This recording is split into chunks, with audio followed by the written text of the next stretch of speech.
Os Estados Unidos confirmaram que a lista de Donald Trump vai muito além do ministro Alexandre de Moraes. Na lista de sancionados tem gente do STF, do TSE e dezenas de outras autoridades. Gente, essa novidade eu trouxe aqui para compartilhar com vocês porque ela alegrou o meu dia e eu espero que alegre o seu. Uma apuração da CNN verificou com fontes do governo americano que a lista de punidos já existe. E essa lista inclui mais gente do que você pode imaginar. A lista de Trump dos abusadores de direitos humanos, dos abusadores da liberdade de expressão que vão ser punidos e sancionados. E eu vou mostrar essa notícia agora para você e no final a gente vai dar risada juntos com uma bravata do ministro Alexandre de Moraes, que continua por aí dizendo que o STF está muito tranquilo, que eles não estão com medinho nenhum, ao mesmo tempo em que eles tomam uma série de medidas desesperadas. Bora então direto aqui para a grande novidade para você curtir comigo. Olha aí. A carta em si, no que consiste a carta? A gente consegue botar aí na tela, né, Bruno? Eu vou ler aqui a íntegra da carta para vocês, porque é uma porrada. Diz aqui, assunto, repressão transnacional pelo governo do Brasil. Resposta urgente dos Estados Unidos. Prezado senhor secretário, ontem o Paulo Figueiredo, um jornalista investigativo brasileiro, prestou um depoimento convincente e alarmante, muito obrigado, ao Congresso, alegando que o governo do Brasil continua a perseguir e assediar brasileiros dentro dos Estados Unidos. Anexo o testemunho por escrito dele para sua análise. Esta não é a primeira vez que o Congresso ouve tal testemunho. Em 7 de maio, de 2024, presidiu uma audiência no Subcomitê de Direitos Humanos da Comissão de Relações Exteriores da Câmara, intitulada Brasil, uma crise de democracia, liberdade e Estado de Direito, onde alegações semelhantes foram descritas por um painel de testemunhas que incluía o senhor Figueiredo. Em 21 de junho de 2024, enviei uma carta formal ao ministro Alexandre de Moraes solicitando informações sobre violações de direitos humanos cometidas por autoridades brasileiras. A carta não foi respondida. Os fatos que temos diante de nós são indiscutíveis. E ele enumera: autoridades brasileiras usaram mecanismos da Interpol para atingir e reprimir dissidentes no exterior. Tentaram contornar os canais formais para pressionar diretamente as autoridades policiais dos Estados Unidos. No meu caso, no caso do Dr. Camarinha, no caso do Felipe Martins. Compeliram ou coagiram empresas americanas a restringir a liberdade de expressão legal. E buscaram aplicar decisões judiciais estrangeiras para suprimir manifestações protegidas pela Constituição dos Estados Unidos. A gravidade da repressão transnacional do governo do Brasil dentro dos Estados Unidos, bem como a sua falta de disposição para responder a preocupações congressionais, tornam claras as suas ações e intenções. Essa situação também é uma preocupação doméstica, pois enfraquece os direitos dos cidadãos norte-americanos, a soberania de nossas instituições e a integridade de nossa estrutura legal e tecnológica. Senhor secretário, parabenizo sua declaração e seu testemunho no dia 21 de junho perante o Comitê de Relações Exteriores da Câmara de que sanções Magnitsky contra o ministro Alexandre de Moraes estão sendo analisadas e são uma grande possibilidade. Exorto o governo a agir rapidamente. Eu urjo, exorto o governo brasileiro a agir rapidamente para impor essas sanções e, visando uma responsabilização futura, prestem muita atenção nessa parte, e, visando uma responsabilização futura, a identificar outros funcionários brasileiros envolvidos na repressão transnacional contra brasileiros nos Estados Unidos. O Brasil, outrora um parceiro democrático regional, está se aproximando de um ponto de ruptura institucional. Na minha opinião, já aconteceu esse ponto de ruptura institucional, em 2022. Não podemos nos dar ao luxo de nos arrepender no futuro de termos sido omissos quando os sinais de alerta são claros e as ferramentas estão disponíveis. Atenciosamente, Chris Smith, babá. Eu espero que com isso, às vezes as pessoas são lentas, porque eu entendo que não é uma estratégia muito clara, não faz muita parte do dia a dia das pessoas, e também é meu trabalho estar aqui para explicar esse tipo de coisa. E muita gente fica chateada, fala, Paulo, você explica a sua estratégia para o inimigo. Eu falo todos os dias, porque eu não tenho estratégias que o inimigo tenha capacidade de interceptar. Eu não tenho. As estratégias que seriam passíveis de interceptação, essas acontecem nos bastidores, ninguém nem sabe. Se eu estou falando algo aqui, é porque este algo não pode ser interceptado pelo inimigo. E por isso que apenas no domingo nós tornamos pública a razão da minha ida à Comissão de Direitos Humanos do Congresso dos Estados Unidos. E eu, agora, posto tudo isso, explicando a estratégia, eu me assusto ainda como algumas pessoas de direita acham que eu estou brincando quando eu faço essas coisas. Como se não tivesse estratégia, como não tivesse sido tudo friamente calculado, como diz o Chapolin Colorado. Inclusive com os americanos. Achar que tem algum jogo aqui que é acidental é uma imbecilidade. Então essa carta escrita pelo deputado Chris Smith, do Partido Republicano, 24 horas depois da audiência, um cara que também é presidente da Comissão de Direitos Humanos Tom Lantos, o Chris Smith é um dos caras com um sujeito maior histórico na área de direitos humanos, é o deputado mais antigo do Congresso dos Estados Unidos, um dos republicanos mais influentes da Casa dos Representantes, com o maior número de projetos de leis aprovados, e líder nessa história de repressão transnacional. Então nessa carta ele não só faz menção a tudo que eu disse durante a audiência, como ele também faz menção a uma carta enviada ao Alexandre de Moraes em 2024, na qual ele pediu informações, noticiamos aqui, sobre violações de direitos humanos cometidas por autoridades brasileiras, e copiando o presidente da Câmara na época, o presidente do Senado na época, e o presidente do STF, que é o mesmo hoje o ministro Barroso. E essa carta nunca foi respondida por ninguém. E aí, diante disso, ele fala que são os fatos incontestáveis, as coisas que ele lista na carta. E uma vez constatadas essas ilegalidades, o que pede o Chris Smith, eu vou reler aqui ipsis liter, exorta o governo a agir rapidamente para impor essas sanções ao Alexandre de Moraes e visando uma responsabilização futura a identificar outros funcionários brasileiros envolvidos na repressão transnacional nos Estados Unidos. E não foi só, uma carta quase idêntica foi endereçada ao diretor de política doméstica da Casa Branca, que é o Vince Haley. E eu aviso a vocês, as minhas fontes já me confirmaram que tanto o secretário de Estado Marco Rubio quanto o Vince Haley já receberam as correspondências. Então, volto a dizer, chama atenção, ele pede ao secretário sanções imediatas e também a identificação de outros brasileiros envolvidos. Ou seja, a sanção contra o Alexandre, o pedido é imediato. Mas daqui a pouco tempo, também teremos ações contra os seus cúmplices. Os outros ministros do STF, Rodrigo Pacheco, Fábio Schor, quem sabe General Tomás.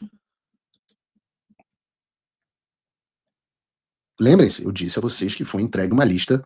Muita gente, Paulo, mas você está dizendo que os vistos foram cancelados, mas no X, mas não vimos nada sobre vistos cancelados. Eu falo, meu Deus do céu, o governo americano emitiu um comunicado, mudou a sua política de visto para quem praticou a censura. Eu avisei que foi enviada uma lista e o governo americano, para não deixar dúvidas, fez um tweet em português dizendo que os inimigos da liberdade de expressão americanos não seriam esquecidos. Aí eu falo assim, mas Paulo, mas eles não publicaram uma lista dizendo Alexandre de Moraes, fulano de tal, fulano de tal. Eu já expliquei que não vão publicar, pô.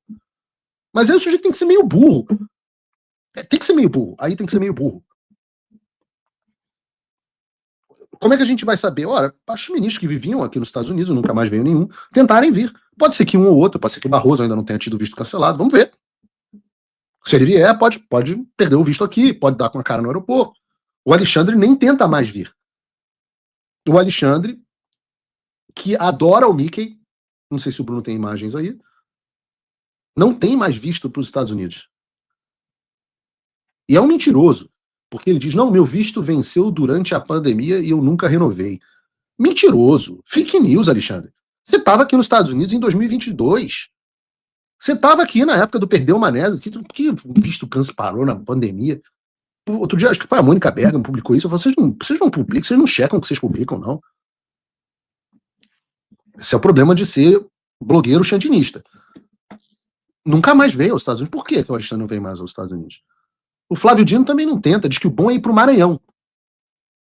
É verdade, Maranhão, Nova York, ali são as dois grandes polos, né? Aquele eixo Miami, Nova York e Maranhão. Nada contra o Maranhão. Os Lençóis Maranhenses realmente são absolutamente espetaculares. Eu tinha vontade de visitar, nunca fui. Mas, né? Digamos assim, que o número de turistas visitando o Maranhão é bem aquém ao de Miami, por exemplo, ou de Orlando, que é uma das 5 cidades mais visitadas do mundo. Casa do personagem que o Alexandre gostava tanto. Né, Bruno? Bota aí pra gente. Aí. Isso aí você não tem no Lençol Maranhense. Só aqui, cara. Não, pode ir pra Disneyland Paris, por enquanto. Vamos falar sobre isso, por que é por enquanto. Né? Pode ir pra Disneyland Xangai, tem Disneyland em Xangai. Aí, Alexandre, tem Disneyland em Xangai. Vocês que são próximos dos chineses, tem Disneyland em Xangai. Você pode levar a sua orelhinha, pô. Nem tudo está perdido. O deputado Chris Smith, o mais antigo do Congresso americano, acabou de enviar uma carta ao secretário Marco Rubio solicitando a aplicação urgente da Lei Magnitsky. o deputado está alarmado com o último depoimento do Paulo Figueiredo e na carta em que ele mandou ao secretário Marco Rubio, o Chris Smith diz que o Brasil está num ponto próximo de ruptura institucional e que o Brasil outrora era, de fato, um parceiro democrático. Ele ainda lista uma série de perseguições, dentre elas o uso da Interpol para perseguir dissidentes políticos do Alexandre de Moraes. Vale lembrar, Moraes, que sempre tem o respaldo de Lula, que inclusive colocou Itamaraty à disposição do Moraes nesse aparato de perseguição internacional. A coisa está ficando cada vez mais séria e a gente realmente aguarda uma sanção rápida do governo norte-americano, não somente, que já seria suficiente, para resguardar a questão de direitos humanos no Brasil, mas também para proteger o próprio Estados Unidos, que tem sido palco para essas ações do Moraes, que não se resumem apenas a cercear as plataformas como a Rumble, a Truth Social, dentre outras, não apenas a censurar empresas americanas, mas também perseguir cidadãos americanos e pessoas que estão dentro do solo dos Estados Unidos. Deus quiser, a gente está muito próximo de colocar um freio no maior ditador que a minha geração já viu. Saiu na Reuters, olha aqui, ó. Olha a data. Estava pensando que o julgamento seria no dia 30, na verdade o julgamento foi hoje. E, pasme, Carvajal se declarou culpado, ou seja, ele confessou os crimes que cometeu. E um dos crimes, segundo o jornal espanhol, é de que o serviço de inteligência venezuelano no qual ele estava à frente, na verdade, controlava um cartel de drogas. E que muitos políticos, nesse cartel de drogas, foram beneficiados. E, pasme, qual o nome que ele mencionou? Não se sabe se na corte americana, mas ele mencionou lá na Espanha, Lula. Você vai se surpreender. Bora então aqui direto pro vídeo que vale muito a pena ver. O ex-chefe de inteligência e contra-inteligência militar da Venezuela, Hugo Carvajal, conhecido como El Pollo, entregou a um juiz espanhol diversos documentos em que admite ter financiado ilegalmente movimentos políticos de esquerda na América Latina e na Europa. O material foi obtido pelo jornal espanhol OK Diário. Diz trechos, aspas, em um informe para o Tribunal Central de Instrução número 6 com o título Financiamento Ilegal do Podemos, nome de um partido de esquerda espanhol, Carvajal diz que o governo da Venezuela chegou a financiar Lula da Silva no Brasil. Carvajal ainda precisará provar com documentos as suas acusações, ressalta o periódico. Cris. Então, o jornal está se eximindo de responsabilidade ali, dizendo que ele ainda precisa provar a acusação com documentos. Mas, no início, a notícia vem como este ex-chefe de inteligência e contra-inteligência militar da Venezuela apresentou documentos em que admite que financiou ilegalmente movimentos políticos da esquerda em toda a América Latina e Europa. E depois, lá para frente, dá o título do documento como financiamento ilegal do Podemos, porque está entregando, claro, a autoridades espanholas, e Podemos é um partido de esquerda espanhol, não é o nosso Podemos no Brasil. Então, para mim, já tem documentos na história aí. Claro, a imprensa talvez não tenha tido acesso a todos os documentos e por isso está dizendo que ele vai ter que provar o que faz, o que fala. Mas já está dito ali e é um indício muito grande de financiamento ilegal. Eu queria só lembrar que houve uma CPMI aqui no Brasil para investigar os investimentos via dinheiro do BNDES no exterior, o que é proibido. Banco Nacional de Desenvolvimento Econômico e Social é para investir o nosso dinheiro do contribuinte brasileiro dentro do Brasil e financiou porto em Cuba, financiou metrô em Caracas e muitas outras obras pela África e pela própria América Latina, América do Sul e Central. Então, o que eu fiquei pensando aqui, esse dinheiro que saiu do BNDES, por exemplo, para o metrô de Caracas, e que a gente sabe que não voltou para o Brasil, foi dinheiro emprestado, nunca devolvido, se ele não voltou para o PT, para financiar campanhas do ex-presidente Lula ou da sua sucessora Dilma. São coisas que a gente precisa cobrar da nossa justiça também, da nossa polícia, que seja investigado, porque era dinheiro público que jamais poderia sair do Brasil e voltar para os cofres de um partido. E aí a gente também fica questionando se pode haver esse financiamento estrangeiro, se é que o dinheiro era estrangeiro e não dinheiro nacional que saiu ilegalmente daqui, né? Porque a gente sabe que pela legislação eleitoral, o partido que aceita financiamento estrangeiro, ele tem que ser extinto. Seria o caso de pedirmos a extinção do PT? Gente, eu vou mostrar para você agora esse vídeo para você acreditar, para você ver com seus próprios olhos. Acompanha aí comigo. E muito se fala sobre o julgamento do Carvajal, ou do Carvajal, né? falando para hoje, 23. Você tem alguma informação sobre esse julgamento, João? Tenho sim, Pitoli. Na imprensa, quando a gente procura aqui nas redes sociais, a gente não encontra nada da imprensa tradicional falando a respeito disso. A imprensa internacional também não está tratando do tema. O que eu encontrei aqui nas redes sociais foi muita especulação. Mas eu encontrei aqui um site do Organized Crime and Corruption, que é um projeto de repórteres independentes que trabalham de maneira na esfera internacional. E existe uma reportagem que diz o seguinte, está em inglês aqui, eu vou trazer para a nossa audiência. Vamos começar aqui. A Espanha extraditou Carvajal em 2023 para os Estados Unidos. Eu lembro que nós falamos isso aqui na Auriverde, né? Ele foi acusado de conspiração de narcoterrorismo, bem como de armas e outros crimes de tráfico de drogas. Os procuradores o acusavam especificamente numa tentativa de 2006 de enviar um carregamento de 5 toneladas de cocaína da Venezuela para os Estados Unidos em um jato privado. Mas ele foi detido durante uma escala no México. Bom, a alegação, a acusação alegou que Carvajal era um dos líderes do Cartel de los Soles. Eu não sei como é a pronúncia a tradução disso para português. Isso desde pelo menos 1999, e que eles buscavam inundar os Estados Unidos com cocaína e infligir os efeitos nocivos e viciantes da droga aos usuários. Bom, o que a gente tem mais de informação, Pitoli, que eu encontrei aqui em alguns veículos, dessa vez da imprensa internacional, é que ele está sendo julgado por um tribunal em Nova York. Sim, Tribunal Federal em Nova York. E o juiz responsável por esse caso marcou a data do início do julgamento de Carvajal para 30 de junho, ou seja, a partir do dia 30 deve começar esse julgamento em um tribunal de Nova York. Muito bem, João. Então, a expectativa é criada para segunda-feira da semana que vem. Embora alguns perfis da internet dizendo que poderia começar hoje. Walter, por que a gente precisa olhar para essa história do Carvajal? Como diria o João, sua pronúncia impecável.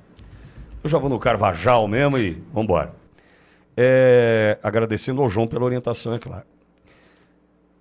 Walter, nós temos nesse cidadão provavelmente o grande mentor, o articulador ou o pivô da distribuição do recurso do narcotráfico na Venezuela e que, veja, provavelmente, temos que eles gostam de usar, né? Supostamente, deve ter alimentado campanhas eleitorais na América Central, Caribe e América do Sul.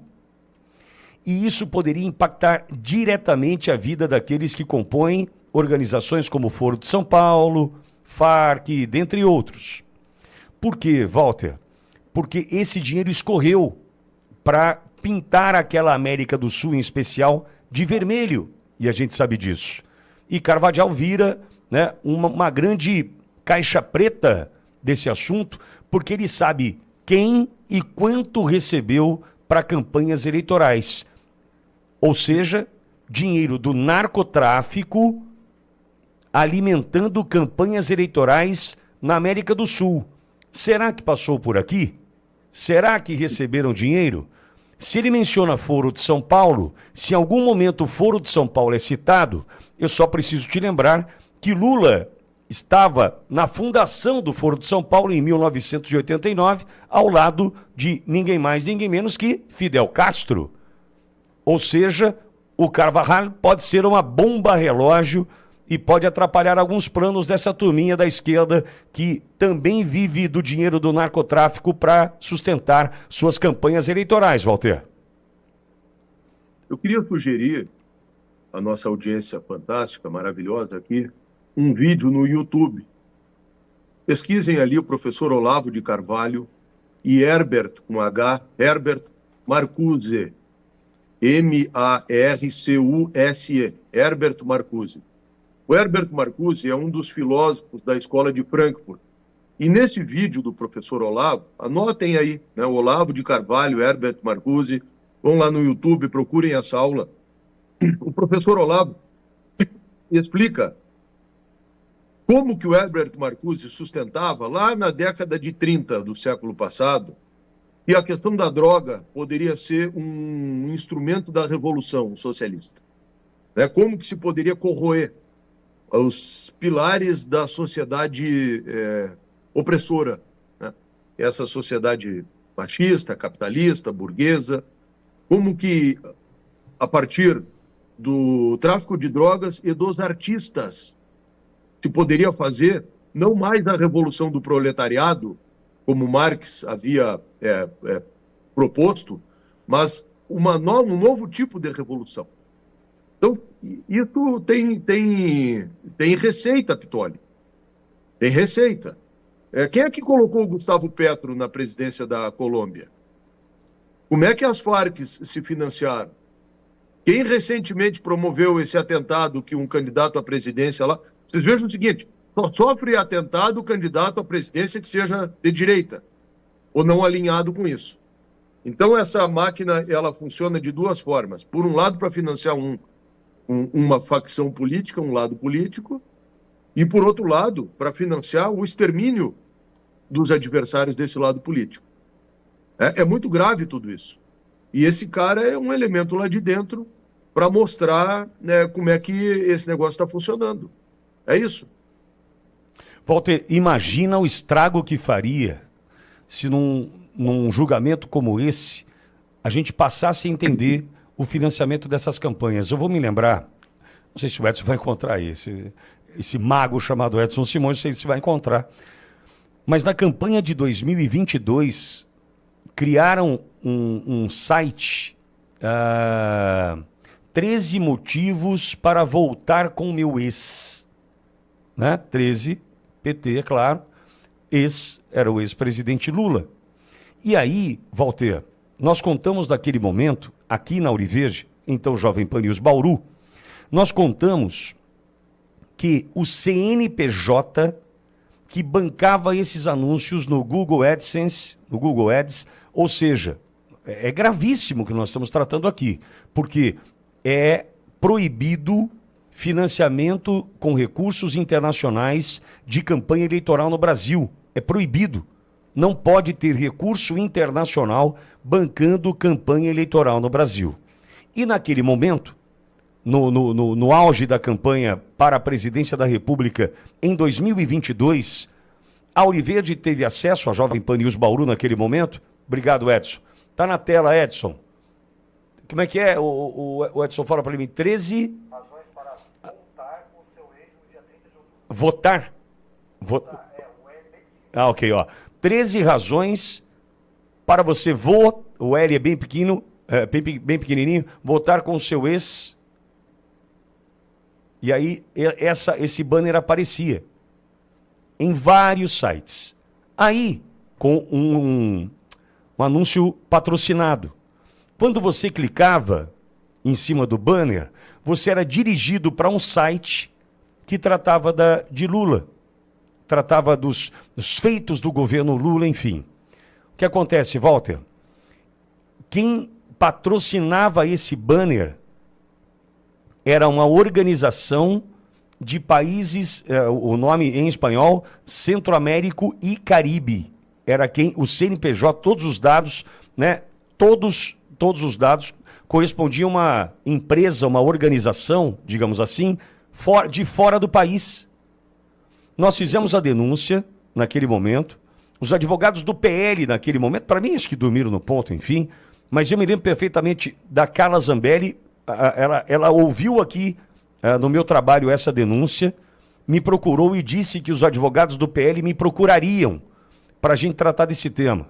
Fiz diversas reuniões, né, uma delas bastante longa, porque eu tinha naquele momento todos os dados desse que bancava esse banner que levava para um site, né, com tudo para a eleição de 2022, tudo para o Lula, entretanto dinheiro internacional. Walter, não deu nada, não avançamos, só que tá aí, provas a gente tem de que dinheiro internacional estava patrocinando a campanha do Lula e nada aconteceu. Veja, isso descaradamente, hein? E o Sleeping Giants. O Sleeping Giants. Agora, imagine esse Carvajal dar com a língua dos dentes e dizer que também tinha dinheiro do narcotráfico em campanhas aqui? Porque eu acho que esse cara também tem uma história de um avião que foi cheio de dinheiro para a Argentina. Não teve? Que foram eles que levaram dentro de um jatinho recursos para a campanha? Sim, sim. Então, eles estavam... há uma engrenagem internacional que funciona da seguinte forma. Existem mecanismos que são aparelhos de um sistema. ONGs, sindicatos, grupos de jornalistas, coletivos, tudo isso, onde hoje se inclui, inclusive, esses organismos internacionais como a ONU, a serviço de uma causa, de um propósito. Vocês vejam que isso está articulado internacionalmente, né? Não é à toa que alguém que não está alinhado com isso vai fazer uma palestra ou vai em algum outro lugar aí e imediatamente existem essas mobilizações que estão por dentro das universidades, que se apresentam, que têm braços jurídicos para entrar com representações, para perseguir. Eu mesmo sou vítima disso, estou com os meus direitos políticos cassados numa articulação com essa mesma tecnologia, né? Esse mesmo modus operandi. É assim que eles funcionam, Pitoli. Às vezes é uma ONG, às vezes é um sindicato, faz uma representação, encontra um companheiro lá dentro do aparato judiciário do Brasil ou de qualquer outro lugar. Aí esse cara finge que está representando algum interesse público ou alguma legalidade para estar a serviço exatamente desse propósito e por trás de tudo isso um sistema de financiamento. Vocês vejam que, por exemplo, isso que tu está falando contrasta durante a eleição com algo que aconteceu aqui. Eu estou vendo muita gente aqui do Rio Grande do Sul e do Brasil todo, pessoal participando aqui de Barracão, de Caxias, de Carazinho. Aqui em Porto Alegre, na entrada do túnel da Conceição, um movimento da sociedade civil colocou um outdoor, um desses painéis na fachada na empena cega de um edifício, colocando ali o que o Lula era e o PT eram a favor e o que a direita brasileira, naquele momento representado pela candidatura do Bolsonaro, defendiam e eram a favor. Então falava ali que o Lula tinha relação com ditaduras, que o PT era a favor do aborto. A Justiça Eleitoral mandou tirar e certamente a punir. Então nós temos visto isso, uma assimetria e a utilização dos instrumentos do Estado para perseguição política. É isso que gera insatisfação, é isso que gera tensão social, é isso que tem feito com que a justiça, que deveria ser equidistante e imparcial, tenha se transformado, infelizmente, a partir do momento que foi tomada, num aparelho gerador de instabilidade e tensão, e que não poderia ser. E a única forma da gente voltar a ter paz no nosso país, para além da anistia, que é absolutamente necessária, é que a justiça seja desaparelhada. Vai acabar essa brincadeirinha de passear na Disney. Vai ter que ir para Havana. Quer curtir férias? Vai para Havana. Né? Vai ser assim agora. Eu tô achando isso lindo e maravilhoso. Imagina o dia que o Washington cavar, de fato, o que é o Carvajal. E quais são as denúncias do Carvajal. Porque o Carvajal falou na Espanha. Eu fiz até um vídeo sobre isso. Carvajal falou na Espanha que o Lula foi financiado pelo narcotráfico por meio do Maduro. Ele falou isso, não sou eu que estou falando isso. O Carvajal afirmou isso. E falou isso na Espanha. O que ele falou nos Estados Unidos ainda não foi liberado. Eu tô doido para pegar o que ele falou aqui nos Estados Unidos. Porque ele já está preso. Ele já está preso. Ele já está preso. E então, vai envolver muita gente no Brasil. Vai ser lindo ver Petro, Gustavo Petro, Lula, Maduro, todo mundo ali com categoria de terrorista. Vai ser maravilhoso. Eu tô aqui rezando pro Lula continuar usando como é o nome daquele negócio do árabe lá? Aquele paninho árabe? Kefir? Kefir, acho que é. Eu tô doido pra ver o Lula usando aquele... Judeu. Então, eu tô louco pra ver o Lula usando aquela parada ali, falando a La Rua Cuba o tempo todo. E o Lula mandando o Alckmin. Porque agora o Alckmin não tem mais com quem sentar, né? Mataram todo mundo. Todo mundo, O Alckmin não tem mais. O pessoal tá até deixando o lugar vazio do lado dele, né? Quando você... Vai aqui, mas do lado dele quer ficar, não. Arruma outro lugar aí, pelo amor de Deus. Todo mundo tá sentado Tem outra fileira, não? Mais atrás. Pelo Mossad. Eu tô louco pra ver a Haddad, vai também. Vai o Alckmin, vai o Lula. Eu tô doido pra ver esses caras. Eu tô doido pra ver esses caras gritando a La Rua Cuba, e Hamas, e Hezbollah, viva a Palestina, como é que é? Da praia, não, do mar Do rio ao mar. Do rio ao mar. Eu tô doido pra ver esses caras gritando do rio ao mar. E a Manuela Dávila tá estudando aqui. Nos Estados Unidos? Tá estudando nos Estados Unidos. Sabe qual foi a promessa do Marco Rubio? Estão sabendo ou não? A promessa do Marco Rubio é tirar o visto dessa galera. Apoiou Hamas, tá fora. Sim. Que fir. Isso. E o Trump avisou: estudantes estrangeiros com visto de estudante que apoiaram o Hamas vão ter o visto cancelado. Vão ter o visto cancelado. Manuela Dávila não vai mais poder comprar presentinho e roupinha pro filhinho dela aqui. Eu tô doido pra ver. Já mandei pra secretária do Marco Rubio. Tô falando sério, fala aqui ao vivo. Eu já mandei mesmo. Manuela Dávila. Ela é ex-congressista, ex-candidata e tal, não sei o quê. Ela apoia o Hamas. Mandei os links dela apoiando o Hamas. Beijo, Manuela. Ó, sobrevivente. É bom que pro Brasil, ela gosta, né? Gosta pra caramba. Aqui é muito chato. Faz o Ele falou que eu vim para os Estados Unidos é muito chato. Né? Então, o Petro falou isso. Ele gosta do Panamá. Panamá é melhor para ele, né? Ele Panamá. Gosta. Ele consegue coisas que ele gosta. Né? Para o que você tá fazendo, que você vai amar esse vídeo. Ele vai trazer um gostinho de justiça, vai aquecer o seu coração. Bora aqui direto pro ponto, pro primeiro ponto. Prestem muita atenção nessa operação Senado, Polícia Federal, STF, Poder Executivo. Isso é de extrema importância, tá? Alcolumbre, você é maluco de achar que não tem ninguém sabendo de nada? No mesmo pé. Vamos lá, produção, vamos mostrar o que é a BIM paralela de fato no Brasil. Esse documento aí, Lacombe e Marx, é um documento de 1981. Ou seja, tá. Então, esse documento aí é um documento confidencial, óbvio, né? Liberado recentemente para mim, e eu pude publicar isso no X. Esse documento mostra o tio do Alcolumbre envolvido com garimpo ilegal, ouro, venda de ouro, venda de metais, tudo isso de forma absolutamente criminosa no Amapá. Então, a partir disso aí, o que eu fiz? Eu falei, opa, então agora nós vamos usar toda a nossa equipe, todas as nossas forças para mostrar como é que essa família chegou a ter tanto poder naquele estado. E aí agora sim, pode voltar lá pro tweet, produção, porque aí agora eu consigo... Isso. Aí eu escrevi assim, ó, o Davi Alcolumbre acha que o Washington, D.C. não sabe como funciona a operação dos terroristas e narcotraficantes em relação ao garimpo ilegal. Ele acha que a lei Magnitsky é pesada.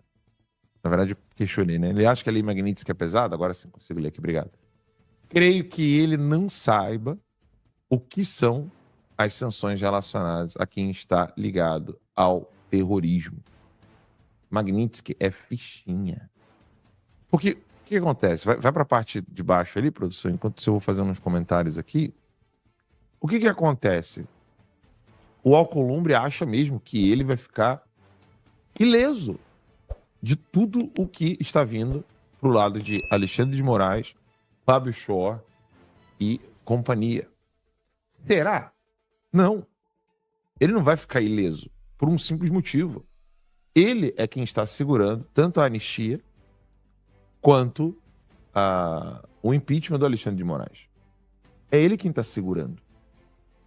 Então ele é quem está inviabilizando as duas únicas vias possíveis para o Brasil ainda conseguir ser chamado de um país, um Estado de Direito. Termo, né? O Estado de Direito é um termo do final do século XIX, surgiu na Alemanha, e a partir de então todo mundo gosta de arrotar Estado de Direito. Estado de Direito. Ou seja, que aqui em inglês eles chamam de rule of law. Eu gosto desse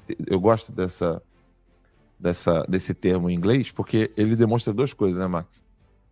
Primeiro que usar a palavra Estado em inglês, ninguém vai entender. Você fala assim, Estado de Direito, o americano nunca vai entender, por um simples motivo.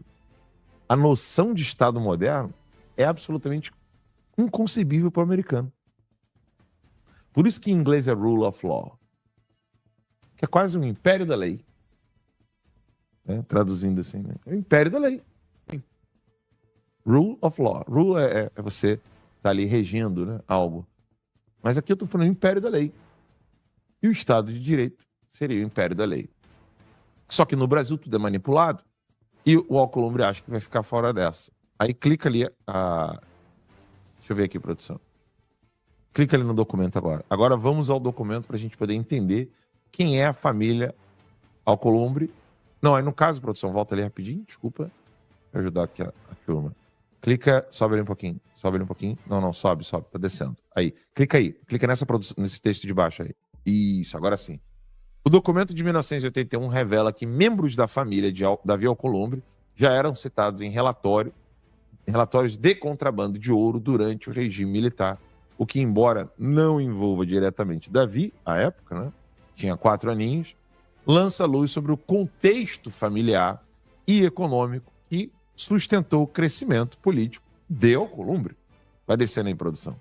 Agora vocês vão entender como é que funciona o jogo de poder da família Alcolumbre. Pode descer. Pode descendo. Obrigado. O irmão de Davi Alcolumbre, Josiel Alcolumbre, esteve envolvido em escândalos e alvo de investigações por corrupção, fraude em licitações e desvio de recursos públicos no estado do Amapá. Alguns dos casos, clica ali em Show More, ali, turma. Alguns dos casos vocês vão lembrar, o Máximo mesmo talvez vai lembrar, na época da Covid, as licitações, mas tem coisas piores. Então o que a gente tem ali? Desvio de mais de 1,4 milhão em recursos públicos na área da saúde durante a pandemia de coronavírus. Detalhe, Davi Alcolumbre era quem estava tacando fogo para a CPMI. Era CPI, né? Não era CPMI, não era mista. Era do Senado, foi no Senado. CPI da Covid. Saiu alguma coisa com relação ao irmão dele? Não, mas a gente vai explicar por quê. A PF identificou que empresas ligadas a Josiel, irmão de Alcolumbre, foram beneficiadas em contratos, direcionamentos com indícios de fraude em licitação, lavagem de dinheiro e organização criminosa. Pode descer, produção. Obrigado. Aí, o Josiel é o daquele do aeroporto ou o aeroporto é outro? É o do aeroporto. Ah, é do aeroporto. O próprio. Como se não bastasse, tem um lance do aeroporto ainda que a gente vai chegar lá. A PF, então, apontou esquemas de falsificação de laudas de contaminação por mercúrio em garimpo ilegais na região norte, envolvendo empresas próximas a políticos locais, inclusive a família de Alcolumbre. Essa foi a Operação Minamata em 2021. Imagina se fosse andando em jet ski pé de baleia. Aí é cadeia, né? Aí é cadeia, porque contaminação de mercúrio não dá... É falar ter nenhuma, né? Leite de janja, né? Vou falar assim. Não dá leite de janja nenhum. Aí, Meu Deus do céu. Mas olha aí. Olha o que acontece no Brasil. Em 2020, a revista Cruzoé publicou reportagens com documentos apontando que Davi Alcolumbre atuou diretamente junto ao governo federal e ao STF. Eu quero que vocês prestem muita atenção nessa operação Senado, Polícia Federal, STF, Poder Executivo. Isso é de extrema importância, tá? Para blindar o irmão durante a investigação. O Ministério Público Federal no Amapá pediu a abertura de ações civis públicas por improbidade administrativa contra Josiel. Há bloqueios de bens já autorizados pela Justiça relacionados aos esquemas.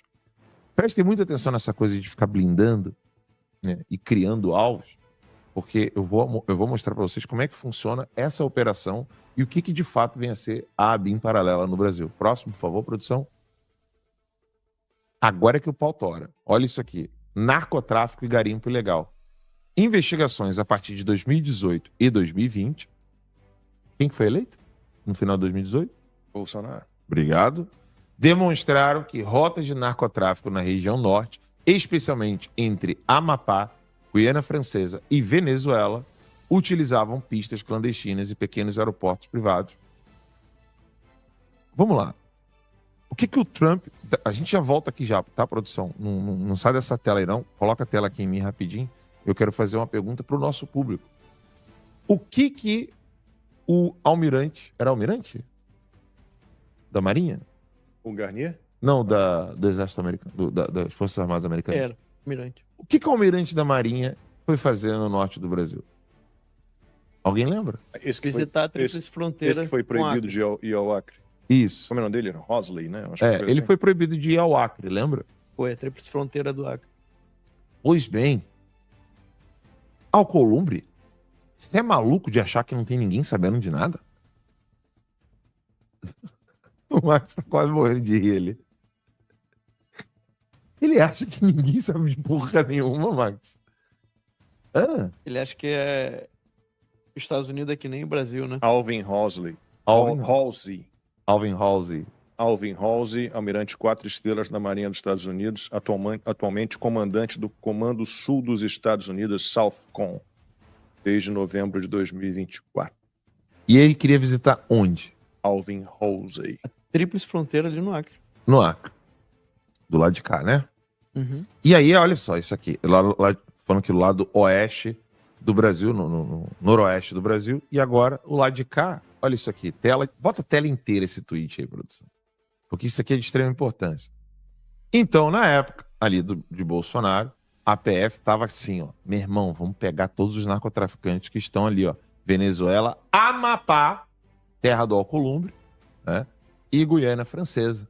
Então a Polícia Federal interceptou voos ilegais que pousaram ou decolaram da pista associada à família Alcolumbre, transportando pasta base de cocaína, minério contrabandeado, ouro e tântalo. É fácil de encontrar tântalo, Max? Não. Hã? Dinheiro em espécie sem declaração. Pode descer, produção. E o dossiê completo, com detalhes sobre a família Alcolumbre, estará em breve na revista Timeline. E agora, para não segurar muito o microfone da vez para a gente poder bater um papo, eu quero mostrar para vocês como é que funciona esse organismo de você ter a Polícia Federal, que é a parte do DIP, né, que é, salvo engano, é o Departamento de Inteligência da Polícia Federal, o DIP, o Departamento de Inteligência, que tá na mão, sabe de quem? Fábio Shore. É outro que... Vocês lembram, né, que o Fábio Shore veio em Orlando pra Disney, né? Dá um rolê. Não faz muito tempo, né? Não faz, não. Você lembra disso, Max? Lembro. Fábio Shore? Volta, Fábio Shore. Venha pra Orlando. Eu quero ver você visitando o Mickey mais uma vez. Só mais uma vez. Tem uma música que é só mais uma vez? Só mais uma vez. Né? Comigo. Rapaz, eu não me arrisco a cantar nada. É isso mesmo. De quem é essa música? Amanhã, talvez. Outra, qual que é essa daí? Só mais uma vez? Como é que é? Amanhã, talvez. Beleza. Mas o Fábio Shore, só mais uma vez. Disney. Mickey Mouse. Minnie. Não vai sair nem do aeroporto. Não demais. Mano. Deixa o cara vir. Chegar na imigração. Deixa o cara vir. Não. Vai ter que voltar no mesmo pé. Vamos lá, produção. Vamos mostrar o que é a BIM paralela de fato no Brasil. Joana, meu Deus, se encavou. Colocou aí, produção? Era Númerozinho 2 aí? Pocenta, Joana. Vamos lá. Então agora vamos entender, de fato, o que é a BIM paralela no Brasil. A República dos Dossiês, tá? Enquanto o país assiste inerte a escândalos que surgem e desaparecem como marés, nos bastidores do poder corre um fluxo contínuo de informações enterradas. Dossiês, relatórios, interceptações, delações, provas, dormindo em gavetas ou esperando a hora certa para despertar. A capital da República transformou o acervo de malfeitos em moeda de troca. O que é isso? É o compromato. Eu me lembro do professor Olavo dizer que o Dirceu ele andava em Brasília, ou anda ainda, com um bloquinho de papel com todos os podres de todos os políticos. E aí, toda vez que ele ia para um encontro com o cara, ele chegava, antes de dar oi, antes de dar bom dia, antes de qualquer coisa, ele virava e falava assim, você estava no hotel tal, com a pessoa tal, no lugar tal, ou você tem a empresa tal, ou... Ele já chegava, tudo bom? Bom dia. Meu nome é José Disseu. Isso é gente finíssima. Não, e agente secreto do partido do exército cubano, que tá aí, ó, livre, leve e solto no Brasil. Agente, ele é, se eu não me engano, ele é coronel? Não sei. Mas ele é... Eu sei que ele foi treinado pela guerrilha cubana. Não, Mas ele é Mas o Augusto formalmente... Nunes disse que ele não sabe pegar na arma. É mesmo? Diz o Augusto. Provavelmente não. Não é exagero afirmar que o governo Lula possui centenas de dossiês armazenados em cofres institucionais e bases de dados sigilosos. São usados como ferramentas de pressão para garantir que interlocutores, no caso deputados, senadores, ministros, boca de veludo, procuradores, cooperem com os planos de execução do executivo, ou, no mínimo, não atrapalhem. A ameaça é sempre a mesma: colaborar ou ver o seu nome explodir no noticiário, não é, o Mota? Diga aí, Mota. Com investigações reativadas ou escândalos ressuscitados. Pode descer aí, turminha, quer eu descer? Isso tudo vai estar no dossiê, tá? Não vou ficar aqui lendo textos e mais textos. Eu quero mostrar como funcionava a parte da ABIN paralela. Pode descer? Pode descer? Essa arapongagem aí, né? Agora vocês vão entender como é que a anistia não passa, por que impeachment não passa. Pode descendo, produção? Pode ir descendo aí. Eu não vou ler todo o texto. Em breve, nem Wi-Fi passa. Eu acho que, na verdade, já tá descendo e eu não tô vendo aqui o retorno. Não, aqui tá travado pra mim. Tá não? Então desce aí, produção. Pode descer. Pode descer. Aí, para na flight level ali rapidinho, desculpa, turma. Sobe um pouquinho. Aí, maravilha. Então, aí eu recebi ontem uma série de documentos da Operação Flight Level. Eu não tinha nem ouvido falar nessa operação. De repente, quando eu fui ver Flight Level no Google, se você colocasse no Google, Flight Level, quem é que foi? Perguntem pro Grok aí, eu vou perguntar aqui agora, quer ver? Vou fazer um exercício aqui, ó. Mas é porque agora acho que ele vai usar o meu tweet, né? Mas o que foi a Operação Flight Level? Porque eu recebi todos os documentos dessa galera, dessa operação aí. Aqui, ó, perguntando aqui pro Grok, no X. Perguntando agora aqui, ao vivaço. O que foi a Operação Flight Level? Não tem nome de ninguém nas matérias. Ninguém. Você vai acessando os sites, não tem ninguém. O Grok colocou aqui. O Grok é o serviço de inteligência artificial do X, né? A Operação Flight Level foi uma ação deflagrada pela Polícia Federal do Brasil com apoio da Receita Federal. Gravem isso, tá? Polícia Federal e Receita Federal. COAF, depois. Em 12 de abril de 2021. Quem que era presidente? Bolsonaro. Obrigado. Essa operação, de 15 de abril de 21, lembremos-nos que o Terça Livre foi fechado em outubro. Bolsonaro estava ali, ó, no auge, conseguindo manter o país firme e forte no meio da pandemia. Mas o que tinha nessa operação? Essa operação foi com o objetivo de combater crime de tráfico internacional de drogas, organização criminosa e lavagem de dinheiro. Segundo o Grok, eu tô lendo o Grok aqui, isso que eu fiz agora, tá? A operação teve início após a apreensão em outubro de 2020, né, antes de 21, um avião executivo brasileiro no aeroporto internacional de... Vê se essa palavrinha soa legal para vocês. Lisboa, Portugal. Vai ter um fórum jurídico maravilhoso em Lisboa agora, daqui a pouquinho. Festa da democracia lá.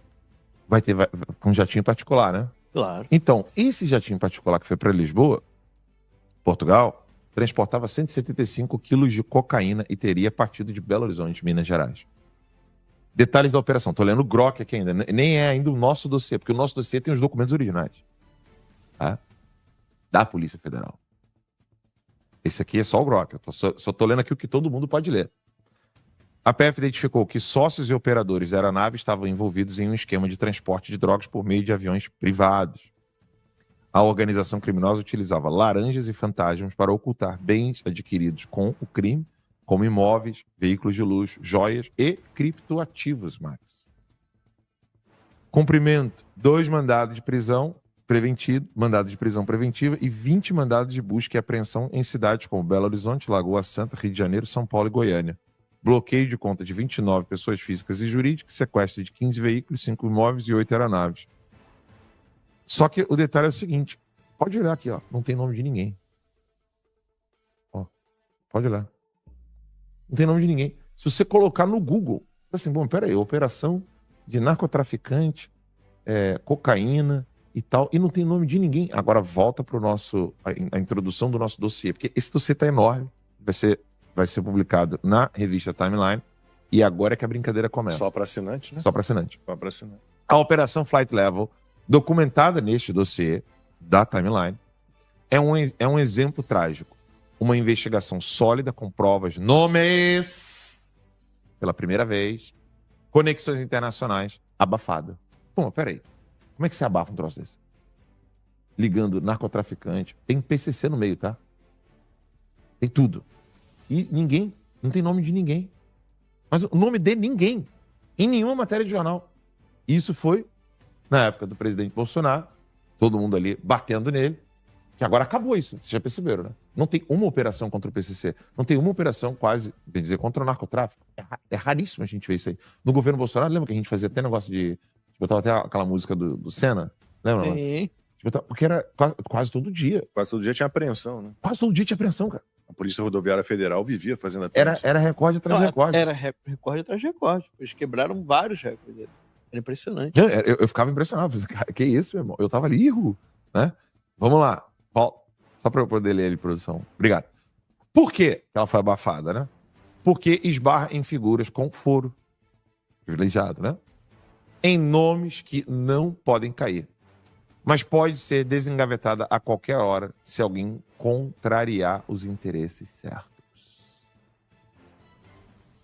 Vamos ver.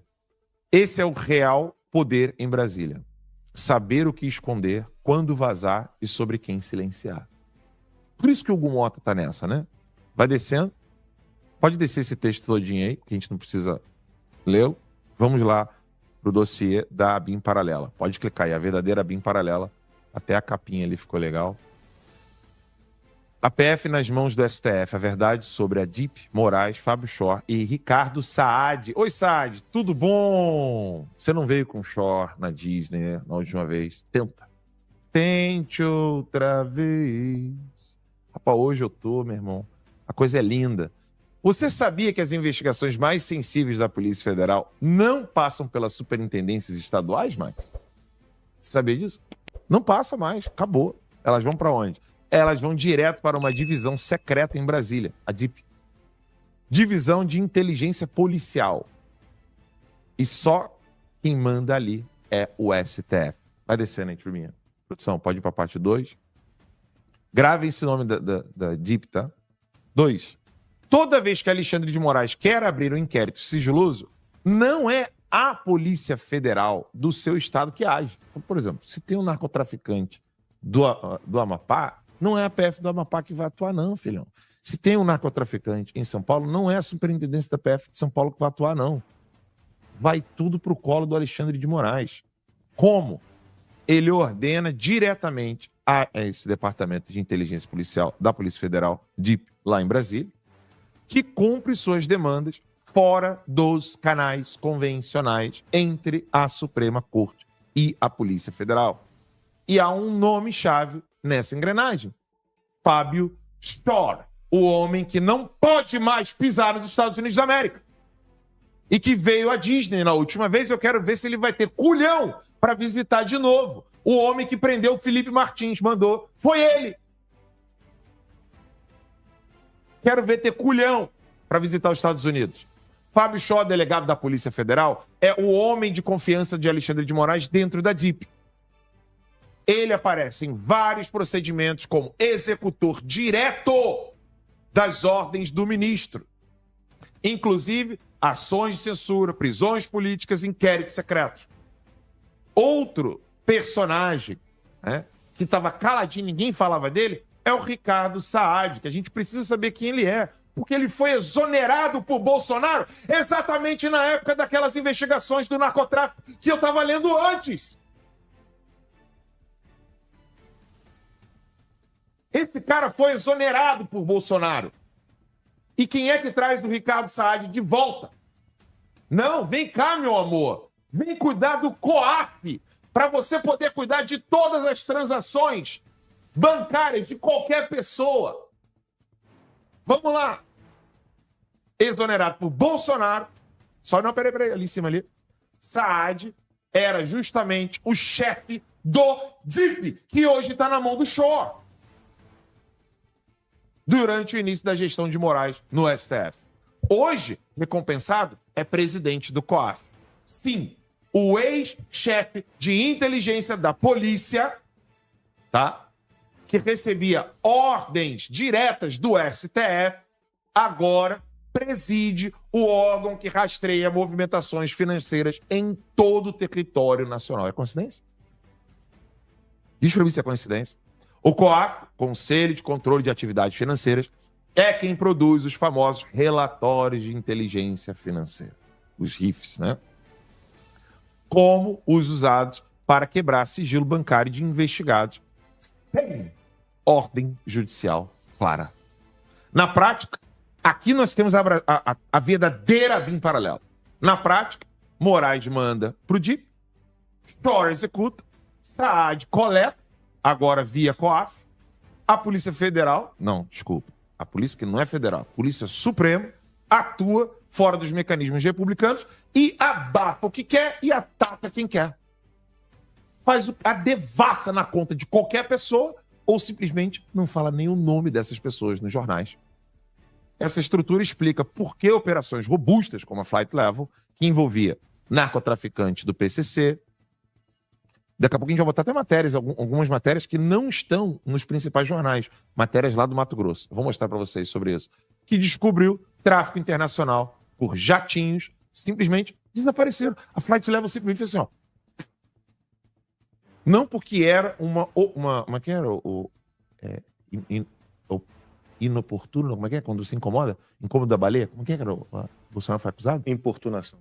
Não é porque era uma importunação da baleia, mas porque era uma importunação por PCC, envolvendo nomes de políticos e de Brasília e de outros estados. Isso aí é a verdadeira Brasil Paralelo. A BIM Paralelo. A DIP, esse departamento, virou o braço de inteligência da STF. A KGB. Virou uma KGB mesmo.